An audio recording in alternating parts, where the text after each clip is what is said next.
జై శ్రీరామ్. అందరికీ నమస్కారం. మనం ఈరోజు సింగరాయపాలెం గ్రామంలో ఉన్న శ్రీ బావాజీ మఠాన్ని దర్శించబోతున్నాం. ఈ మఠాన్ని ఆది గురువులు శ్రీ సంత్ సేవాదాస్ మహారాజ్ 60వ శతాబ్దంలో అనగా 400 సంవత్సరముల పూర్వమున స్థాపించారు. ప్రతి సంవత్సరం శ్రీ రామనవమి రోజున శ్రీ సంత్ సేవాదాస్ మహారాజ్ శ్రీ గురు జగమల్ దాస్ మహారాజులకు మఠం సాంప్రదాయం ప్రకారం బంజారా ఆచారం ప్రకారం శ్రీ బావాజీ మఠం బంజారా భక్త సమాజ్ వారి ఆధ్వర్యంలో భోగ్ కార్యక్రమం ఎంతో వైభవోపేతంగా నిర్వహిస్తారు.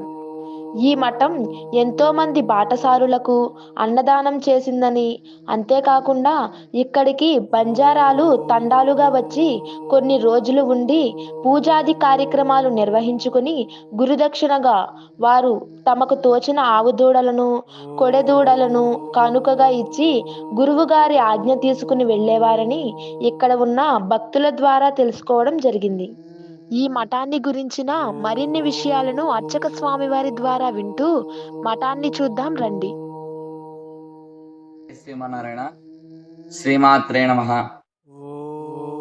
మన పరిసర ప్రాంతాల్లో పురాతనంగా ఉండే దేవాలయం శ్రీ బావాజీ మఠం శ్రీ కోదండ రామచంద్ర స్వామి వారి దేవాలయం.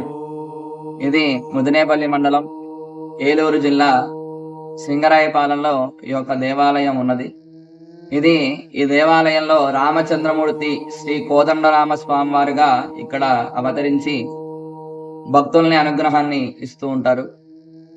దీన్ని బావాజీ మఠం అని పేరు కూడా ఈ యొక్క దేవాలయానికి ఉంది.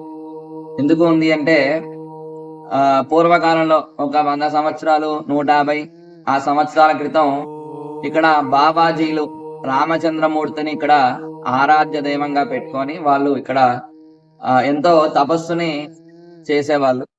అలాగే ఇక్కడ ఈ దేవాలయంలో ఎన్నో గోవులు కూడా ఇక్కడ ఉన్నాయని మనకి పెద్దలు చెప్పేవాళ్ళు. అందులో భాగంగా ఈ యొక్క శ్రీ బాబాజీ మఠం ఈ పరిసర ప్రాంతంలోనే శ్రీ సుబ్రహ్మణ్యేశ్వర స్వామి వారు స్వయంభూగా వెలిసిన ప్రదేశంగా కూడా చెప్తారు. ఎందుకంటే ఇక్కడ పాత పుట్ట అంటారు. ఈ స్వామివారి దేవాలయంలోనే నైరుతి భాగంలో స్వామివారి యొక్క పంచముఖ సుబ్రహ్మణ్యేశ్వర స్వామివారి విగ్రహం కూడా ఇక్కడ సుమారుగా ఒక 20 సంవత్సరాల క్రితం ఇక్కడ ప్రతిష్టాపన చేసి ఇక్కడ పూజా కార్యక్రమాలు అవన్నీ కూడా అందుకుంటూ ఉన్నారు. అందుకని స్వయంభూగా వెలిసిన క్షేత్రం కూడా ఇక్కడ ఉన్నది సుబ్రహ్మణ్యేశ్వర స్వామి వారిది. అలాగే పురాతనంగా రామాలయం ఇది. బావాజీలు వీళ్ళంతా కూడా రామచంద్రమూర్తిని పెట్టుకొని ఆరాధ్యంగా వాళ్ళు దైవ కార్యక్రమాలు అవన్నీ కూడా చేసేవాళ్ళు. ఆ తర్వాత దీన్ని మళ్ళీ పునఃప్రతిష్టాపన కార్యక్రమం 2020 ఫిబ్రవరి నెలలో జరిగింది. అంటే సుమారుగా 2018, 19 ఆ సంవత్సరాల్లో ఆ స్వామివారి దేవాలయాన్ని డిస్మాంటిల్ చేసేసి మళ్ళీ కొత్తగా దేవాలయాన్ని కట్టడం కూడా జరిగిందనమాట. పురాతనంగా ఉండే ఈ విగ్రహాలు కూడా ప్రతిష్టాపన సమయంలో పాద విగ్రహాలే పెట్టి స్వామివారి యొక్క అనుగ్రహాన్ని కోరుకుంటూ ఉంటారు. అలాగే షష్ఠి ఉత్సవాలు, సుబ్రహ్మణ్యేశ్వర స్వామివారి యొక్క ఉత్సవాలు 9 రోజులు కూడా ఇక్కడ స్వామివారి పాద పుట్ట ఉంది కదా, అక్కడికి వచ్చి స్వామివారిని దర్శనం చేసుకొని రామాలయంలో కూడా వచ్చి దర్శనాన్ని చేసుకుంటూ ఉంటారు. అలాగే శ్రీరామనవమి, ఆ తర్వాత శ్రీరామనవమి కూడా అత్యంత వైభవపేతంగా 5 రోజుల పాటు ఇక్కడ జరుపుకుంటూ ఉంటారు. ఆ తర్వాత చాతుర్మాస్య దీక్ష, ఆషాఢ శుద్ధ ఏకాదశి నుంచి కార్తీక శుద్ధ ఏకాదశి వరకు కూడా చాతుర్మాస్య దీక్ష అంటారు. ఈ చాతుర్మాస్య దీక్షలో కూడా ప్రతి ఏకాదశికి ఇక్కడ సుదర్శన హోమం జరుగుతుంది. ఆ తర్వాత ఇక్కడ ఆలయంలో శ్రీచక్రం, అమ్మవారి యొక్క శక్తి ఇక్కడ ఉందన్నమాట.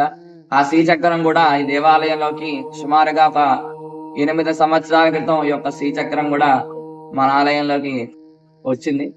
ఆ శ్రీచక్రానికి కూడా ప్రతిరోజు ఇక్కడ విశేషమైన పూజా కార్యక్రమాలు ఇవన్నీ కూడా చేయడం జరుగుతుంది. ఎందుకంటే శ్రీరామో లలితాదేవి శ్రీకృష్ణ శ్యామలా స్వయం అన్నారు. శ్రీరామచంద్రమూర్తి లలితా త్రిపుర సుందరి దేవి యొక్క అంశ.